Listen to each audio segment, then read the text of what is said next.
বলেন তো বাবা, আমার নবীর দাম কম না বেশি? আমার নবী তিনি কি দ্বিতীয় বক্তার মতো না প্রধান বক্তার মতো? প্রধান বক্তা কিন্তু সবচেয়ে শেষে ওঠেন। আমার নবীও সব নবীর পরে সব নবীর শেষে আসছেন। কোন আল্লাহু আকবার।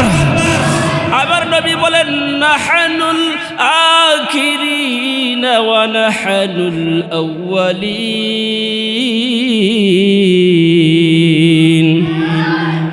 নবী বলেন, ও আমার উম্মতেরা রে, ও আমার উম্মতের দল, যতক্ষণ পর্যন্ত আমি নবী আর আমার উম্মতেরা জান্নাতের মধ্যে প্রথম না পা দিবে, ততক্ষণ পর্যন্ত কোন নবী আর কোন নবীর উম্মত জান্নাতে পা দিতে পারবে না। জোরে করে আল্লাহু আকবার। এ বাজান আমার কলিজার ভাইয়েরা রে,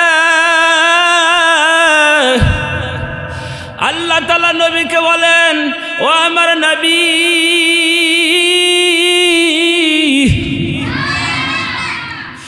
প্রত্যেক নবীকে আমি আল্লাহ একটা স্পেশাল দোয়া করার জন্য আমি বলেছিলাম। প্রত্যেকটা নবী দুনিয়াতে স্পেশাল দোয়াটা করে আমার থেকে সেগুলো নিয়ে নিছে। আপনি নবী, আমার প্রিয় হাবিব, আপনার জন্য স্পেশাল দোয়া রাখছি গো নবী। আপনি যদি সেই দোয়াটা করেন আমি সঙ্গে সঙ্গে কবুল করে নিব। আমার নবী উম্মতের প্রতি কেমন মায়া গো বাবা। নবী আমার বলেন, মালিক, ওই দোয়াটা যদি দুনিয়ার মধ্যে না নিয়া কিয়ামতের দিনে আমার উম্মতের জন্য যদি আমি রেখে দেই, তাহলে আপনার এই হাবিবের পক্ষ থেকে এই দোয়াটা দরখাস্ত কবুল করা যাবে নি। আমার আল্লাহ বলেন, নবী, আমি জানি আপনার উম্মতের প্রতি আপনার বেশি দরদ। আমার নবী উম্মতের উপর মায়া। আল্লাহু আকবার। নবী, আপনি যেহেতু আপনার উম্মতের উপর মায়া করে আপনি এরকম দোয়া রাখবেন কিয়ামতের ময়দানে, উম্মত যখন ইয়া নাফসি করবে, নবী আমার মাকামে মাহমুদি গিয়া দোয়া করবে না? করবে না? উম্মতের উপরে এতই মায়া রে। আবার আল্লাহ বলছেন, আমার কোনো সমস্যা নাই গো, কিয়ামতের দিনে আপনার উম্মতের জন্য স্পেশাল দোয়াটা রাখবেন মাফের জন্য, আমি আল্লাহ সেটা কবুল করে নিলাম। আল্লাহু আকবার। যেই নবী উম্মতের উপরে এত মায়া গো, ওই নবীকে আমরা কলিজা ভরে মায়া করতে পারি না? ওই নবীর সুন্নত আদর্শ মানার জন্য রাজি আছি না নাই? কারা কারা হাত উঠান। হে রাসূল, তোমায় ভালোবাসি, অন্তরে শুধুই মুখে না,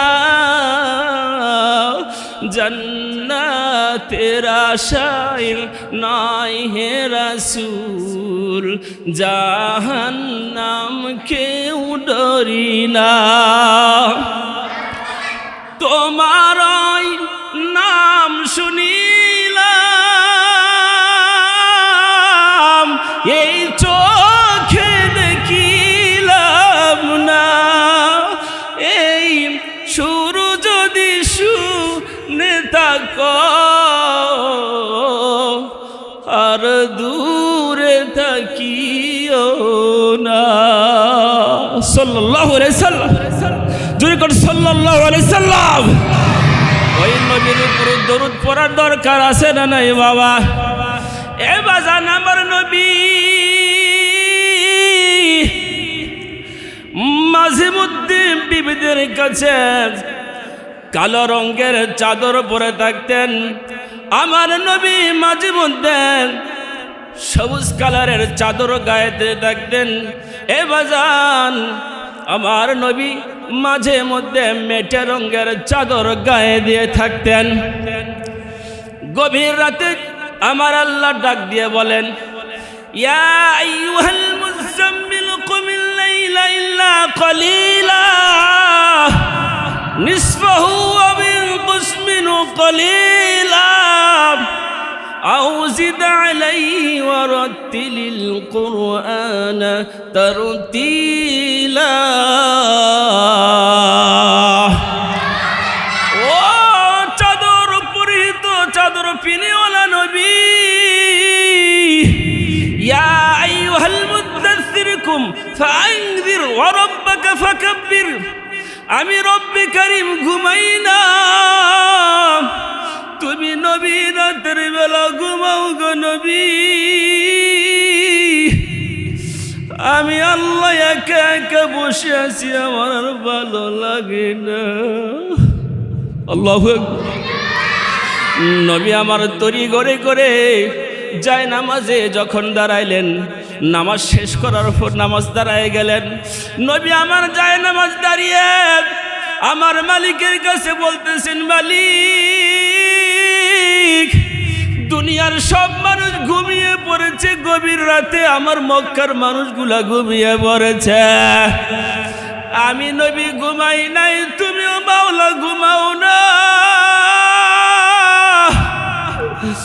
এখন আমার উম্মতেরই ক্ষমা করে দিবা গো। উম্মত আমার গুনাহগার জমিনে, বলেন উম্মত আমার গুনাহগার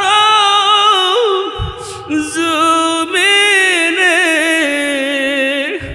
উম্মতেরি মাফ করে দাও মাওলা রে, উম্মতেরি মাফ করে দাও মাওলা রে। উম্মত আমার জাহান্নামে যদি চলে যায়, কোন উম্মত আমার জাহান্নামে যদি চলে যায়, তোমার বন্ধুর জান্নাতেরই দরকার নাই। আল্লাহু আকবার। এই নবী আমার উম্মতের প্রতি কম ভালোবাসা রাখছেন না বেশি? কত কথা বলবো, কত কথা বলবো, দুই একটা উপমা উদাহরণ দিলেই আপনি বুঝতে পারবেন গো। সাদ সালামি নামক একজন সাহাবী ছিল কালো। ওই সাদ হলো কালো, চেহারার মধ্যে বসন্তের দাগ। ওই সাহাবীটা বড় গরিব, আল্লাহর নবীর কাছে গিয়া বসে ফুপিয়ে ফুপিয়ে কাঁদতেছি। সবার মনের কথা সব জায়গাতে কিন্তু বলা যায় না, ঠিক কিনা বলেন? নবীকে গিয়া যখন নাকি বলতেছে, আমার নবী কয়, ও সাদ রে, তুই ফুপিয়ে ফুপিয়ে আমার কাছে কাঁদিস কেন রে বাবা সাদ? সাদ সালামি বলতেছে, নবী গো, 8 মাস হয়ে গেল ইসলাম গ্রহণ করেছি, জীবনে মাথা থেকে টুপি খুলি নাই। আল্লাহু আকবার। 8 মাস হয়ে গেল নবী, জীবনে কোনোদিন নামাজ আমি এক ওয়াক্তও কাজা করি নাই গো নবী।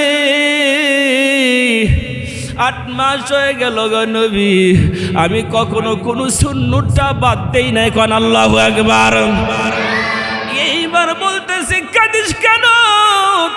আমার নবী বলতেছে, কাঁদিস কেন?